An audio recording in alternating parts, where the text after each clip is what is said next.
how to factory reset Night Owl DVR.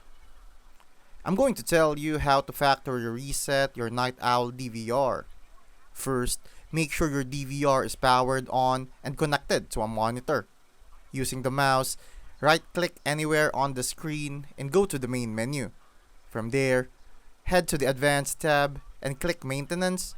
You'll see the option for default or factory reset. Click that, confirm your choice, and let the system reboot. This will erase all your custom settings, including passwords, schedules, and recorded footage. So only do it if you're logged out or troubleshooting major issues. If your DVR is password protected and you can't access the menu, contact Night Owl support for a reset code specific to your device model.